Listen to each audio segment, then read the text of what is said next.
ఆలయ పవిత్రతను సర్వనాశనం చేసినారు అని కేంద్ర ప్రభుత్వమే చాలా సీరియస్ గా స్పందించటం వెంటనే బెత్తరపోయినటువంటి చంద్రబాబు నాయుడు పవన్ కళ్యాణ్ గారు నిన్న అమిత్ షా గారు విజయవాడకు పర్యటనకు వచ్చిన సందర్భంలో ఆయన కాళ్ళ వేళ్ల భంగపడి ఆ సమీక్షను రద్దు చేస్తున్నట్టుగా మరో ప్రకటన. మొదటేమో ఒక సీనియర్ ఐఏఎస్ సీనియర్ అధికారి నుంచి సమీక్షకు పంపుతున్నాము అని చాలా స్పష్టంగా ఆదేశాలిస్తే రాత్రి హడావిడిగా ఇచ్చినటువంటి ఈ ప్రకటనలో అధికారికమైనటువంటి సంతకాలు ఏవి లేకుండా తమాషగా ఉంది కూడా ఈ రద్దు ప్రకటన. జియో control room officer ministry of home affairs పేరుతో వచ్చింది. అదేమో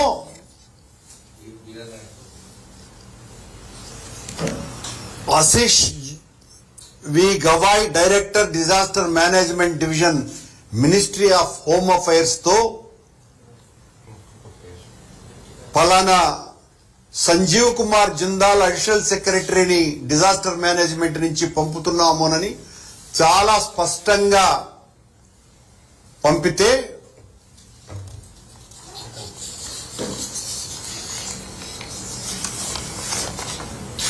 ఈ రెండు ప్రకటనలు ఇవి.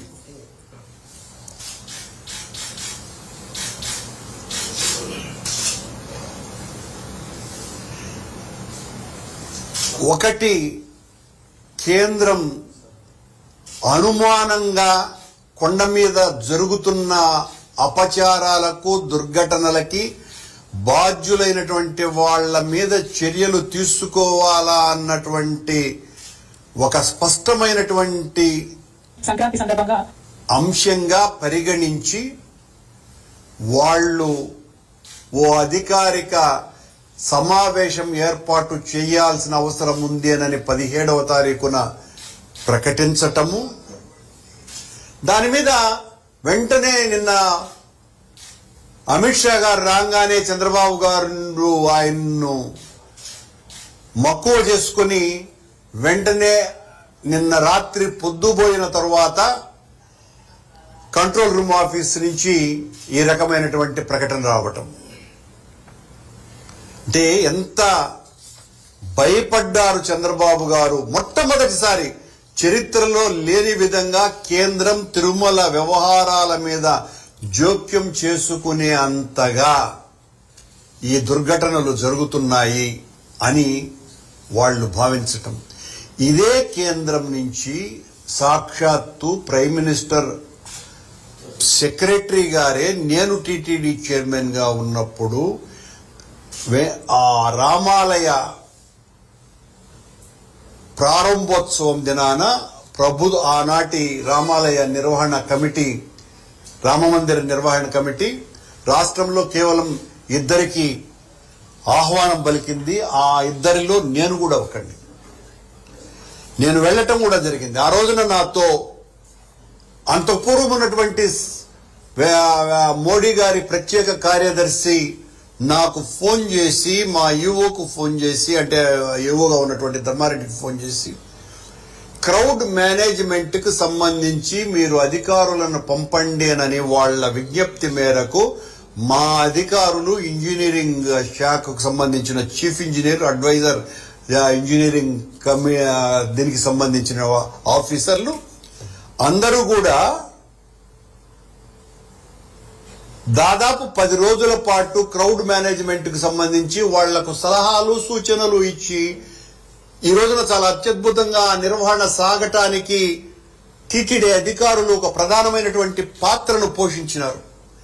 అంతటి ఘనమైనటువంటి చరిత్ర ఉన్నటువంటి ఆలయానికి ఎంత అప్రతిష్ట తెచ్చినారు అనంటే చంద్రబాబు గారు అధికారంలోకి వచ్చిన రోజు నుంచి ఆనంద నిలయుడి చెంత అన్ని అపచారాలే. ఈ ఘటనలు దైవానికి జరిగినటువంటి ద్రోహంగా ప్రజలందరూ కూడా భావిస్తున్నారు. మాయ మాటలతో, తప్పుడు వాగ్దానాలతో మనుషుల్ని మోసం చేయవచ్చు చంద్రబాబు నాయుడు గారు. విశ్వనేత్రుని ముందు ఈ వింత నాటకాలు కుదరవు.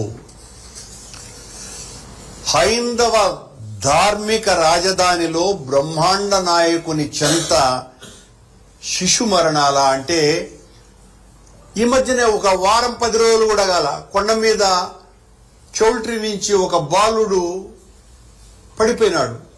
దానికి చంద్రబాబు గారికి సంబంధించినటువంటి పత్రికలు కానీ ప్రసార మాధ్యమాలు కానీ ఏ రకమైనటువంటి ప్రచారము ఇవ్వాల.